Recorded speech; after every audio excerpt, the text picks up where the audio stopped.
Mais petite anecdote. En 2018, je viens de finir mon meeting du stade Omnisport. Je reçois un coup de fil d'un journaliste. Il me dit, Cabral, il faut que je te voie impérativement et immédiatement. J'étais sur la route pour mon dernier meeting à Ezeka. Je m'arrête à Aala, à Yaoundé, à la station Tradex.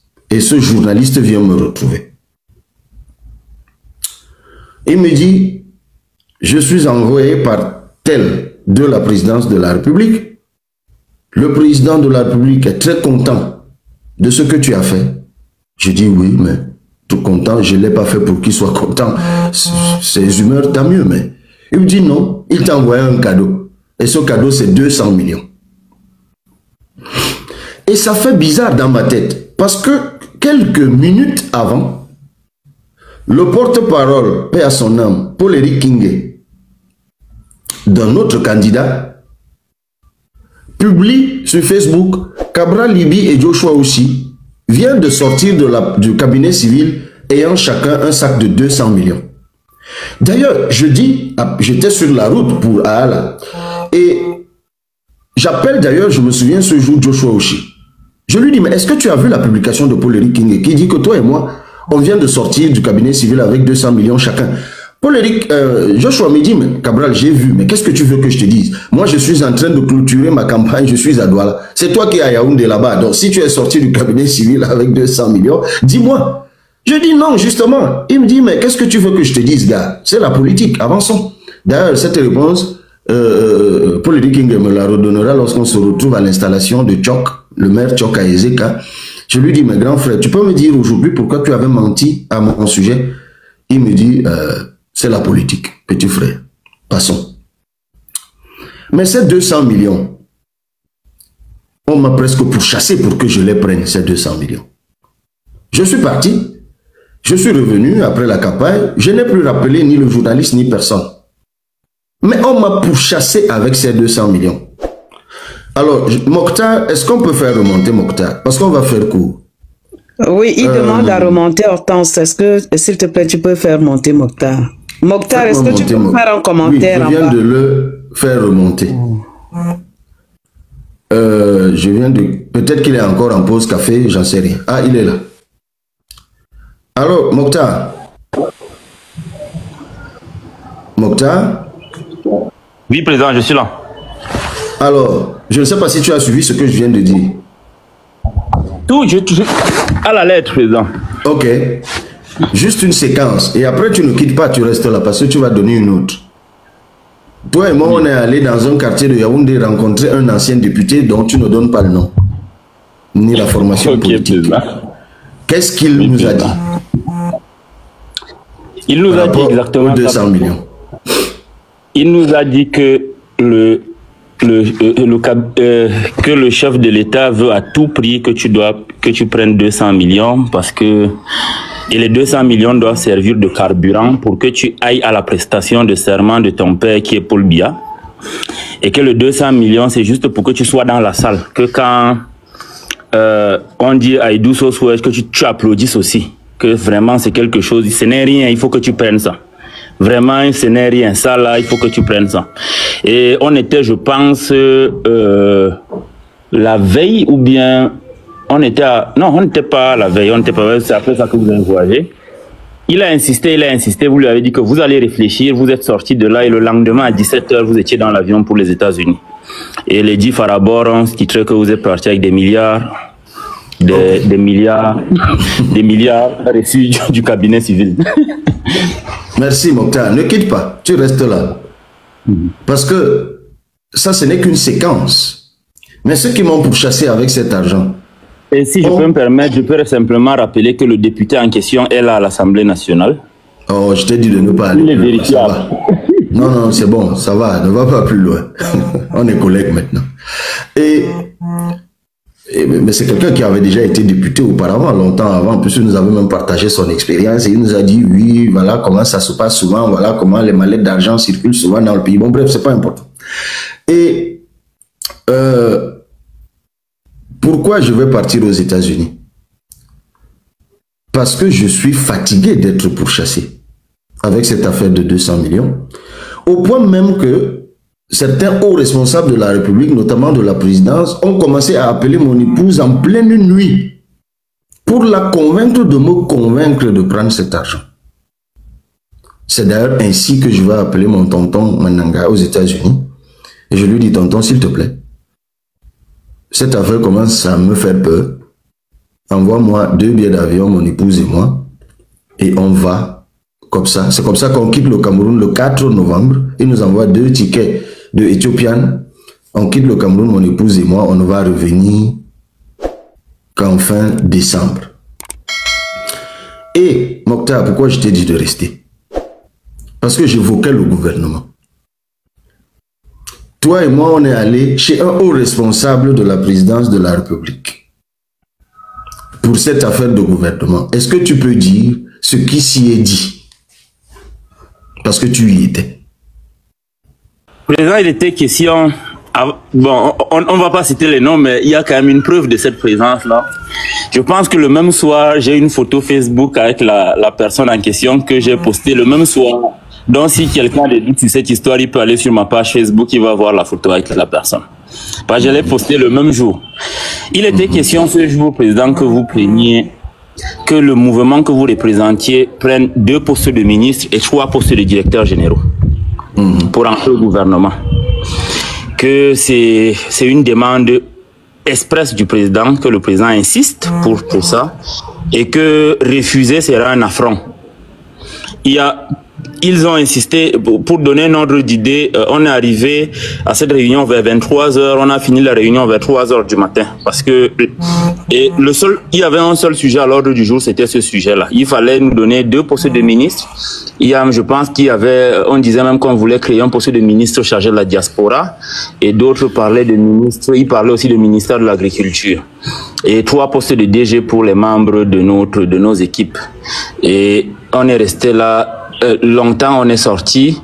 Quand on est sorti, vous m'avez déposé où j'habite et vous êtes rentré à 3h du matin. Voilà l'histoire pour être bref, pour ne pas entrer dans les détails. Ok. Merci beaucoup, Mokhtar. Tu peux partir maintenant. J'ai donné ces 2 fragments de vie, ces 2 scènes de vie. Que ce soit l'affaire de 200 millions. Attention, cette affaire du gouvernement et cette affaire de 200 millions a créé des problèmes dans notre dynamique politique. Si vous y réfléchissez bien, vous allez comprendre pourquoi certaines personnes se sont éloignées de notre dynamique politique. Il y en a à qui on a dit que j'ai pris les 200 millions. Et qui sont partis, et qui pour certains m'en ont voulu pendant longtemps, pensant que j'avais pris les 200 millions et que j'étais parti avec aux États-Unis. Et beaucoup ont cru à cela. Si vous vous rappelez bien, Bertrand Valère Bessala a dit un jour sur un plateau de Vision 4 que le gouvernement m'avait donné 180 millions. Cette information, il la tenait de certaines personnes qui m'avaient été proches et qui ont toujours été convaincus que j'avais pris les 200 millions. Certaines personnes qui m'étaient proches se sont éloignées de moi parce qu'ils ont estimé que je suis égoïste. Comment j'ai eu la possibilité d'entrer au gouvernement, pauvre comme on était à l'époque, débutant et tout comme on était à l'époque, que c'est l'opportunité d'une vie. On peut changer de l'intérieur. Pourquoi on n'a pas pris les 2 postes ministériels et les 3 postes de directeurs généraux, ce qui allait nous permettre de gagner de l'argent? Je leur ai dit non. C'est pas pour ça que je suis entré en politique. Parce que si c'est pour faire de l'argent, on fait des affaires. Moi, j'ai jamais... L'histoire de Cabral Libye et les graves révélations qu'il a faites sur les tentatives de corruption dont il a été victime offre une réflexion précieuse sur les principes moraux et les choix à faire pour mener une vie meilleure. Lorsqu'un individu décide de suivre la voie de l'intégrité, il se heurte souvent à des pressions sociales et matérielles importantes. Refuser une somme aussi colossale que 200 millions de francs CFA dans un environnement où la corruption est monnaie courante démontre une force intérieure remarquable. Cette décision montre que la richesse matérielle, bien qu'attrayante, ne peut jamais remplacer la paix intérieure, la dignité personnelle et le respect des valeurs fondamentales. Nombreux sont ceux qui auraient succombé à une telle offre, mais Cabral Libier a choisi de rester fidèle à ses principes, nous rappelant que la véritable réussite ne réside pas dans les possessions matérielles, mais dans la capacité à se regarder dans le miroir avec fierté. Dans la vie quotidienne, nous sommes tous confrontés à des situations où nos valeurs sont mises à l'épreuve. La première leçon que l'on peut tirer de cette histoire est de toujours privilégier sa dignité personnelle. L'argent peut offrir un confort temporaire, mais une conscience chargée est un poids difficile à supporter sur le long terme. Il est donc essentiel de développer un système de valeurs solides qui sert de boussole dans toutes nos décisions. Ces valeurs doivent être claires et bien ancrées, car c'est dans les moments de tentation ou de difficulté qu'elles prennent tout leur sens. L'honnêteté, la justice et la responsabilité sont des piliers fondamentaux pour une existence épanouissante et respectée. Cependant, tenir fermement à ces principes n'est pas toujours facile, surtout lorsque la pression sociale devient forte. Cabral Libier a fait face à des tentatives répétées pour le faire céder, y compris des pressions exercées sur sa propre famille. Cette situation nous rappelle l'importance de savoir dire non avec fermeté et respect. Apprendre à dire non est une compétence précieuse qui protège notre intégrité et nous permet de rester fidèles à nos objectifs de vie. Il est également crucial de protéger notre entourage des influences négatives en les éduquant sur l'importance des valeurs morales. Lorsque nos proches comprennent nos convictions, ils deviennent des alliés plutôt que des points de pression. Toutefois, il faut aussi accepter que tout le monde ne comprenne pas toujours nos choix. L'histoire de Cabral Libier montre que des personnes qui lui étaient proches se sont éloignées, convaincues à tort qu'il avait accepté l'offre de corruption. Cela souligne une réalité universelle. Lorsque vous choisissez de suivre une voie éthique, certaines personnes ne vous suivront pas. Il est donc essentiel de cultiver des relations basées sur des valeurs communes et de rechercher des amitiés et des collaborations professionnelles avec des personnes intègres. Ces relations positives deviennent une source de soutien et d'inspiration. Parfois, la pression devient si intense qu'il devient nécessaire de prendre du recul pour préserver sa santé mentale et physique. Cabral Libier a pris la décision courageuse de quitter le Cameroun temporairement pour échapper à des tentatives incessantes de manipulation. Cela nous enseigne l'importance d'identifier les situations toxiques et de s'en éloigner si nécessaire. Prendre du recul n'est pas une faiblesse, mais une stratégie de survie pour mieux revenir et affronter les défis avec une perspective renouvelée. La santé mentale doit toujours être une priorité. Pratiquer des activités qui réduisent le stress, comme la méditation, le sport ou des loisirs créatifs, permet de maintenir un équilibre essentiel face aux pressions extérieures. Un autre aspect important de cette histoire est la tentation de gravir les échelons rapidement par des moyens douteux. Les propositions de postes ministériels et de direction générale faites à Cabral Libier illustrent une stratégie fréquente utilisée pour corrompre les esprits brillants et prometteurs. Pourtant, il a montré que le véritable leadership consiste à transformer positivement la société plutôt qu'à accumuler des privilèges. Chacun de nous peut aspirer à être un leader éthique dans son domaine, qu'il s'agisse de la famille, du travail ou de la communauté. Être une source d'inspiration par des actions justes et honnêtes a un impact durable sur ceux qui nous entourent. Investir dans une cause qui dépasse notre intérêt personnel est une autre clé pour une vie riche de sens. Trouver une mission qui donne du sens à notre vie et qui profite à la communauté crée une dynamique positive qui nourrit l'épanouissement personnel. Cela peut être sous la forme d'un engagement associatif, d'un projet entrepreneurial éthique ou simplement d'actions bienveillantes au quotidien. En cultivant cette mentalité, nous devenons des agents de changement dans notre environnement. La tentation matérielle, bien que séduisante, doit être combattue par une pratique régulière de la gratitude et de la simplicité. Apprendre à apprécier ce que l'on a déjà plutôt que de toujours chercher à posséder plus permet de rester centré sur l'essentiel. La gratitude ouvre la porte à une vie plus harmonieuse, car elle réduit l'envie et les comparaisons inutiles avec les autres. De plus, il est important de s'éduquer sur les conséquences négatives de la corruption pour rester vigilant face à ces dangers. La corruption détruit les institutions, affaiblit les sociétés et engendre une méfiance généralisée. Comprendre ses effets destructeurs aide à renforcer notre détermination à y résister. La transparence dans nos actions est une autre protection contre les suspicions et les malentendus.